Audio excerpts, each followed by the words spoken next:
নাই এটাকে এই নির্বাচনকে ডিলে করবে।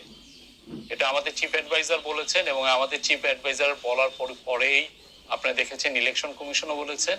এটা আমাদের পুরো জাতি এটার জন্য প্রস্তুতি নিচ্ছে। আমাদের সরকারের যতগুলো অর্গান আছে ইলেকশনকে প্রিপারেশনে যারা কাজ করে সবাই এটা নিয়ে এখন সবার পুরো দমে কাজ করছেন।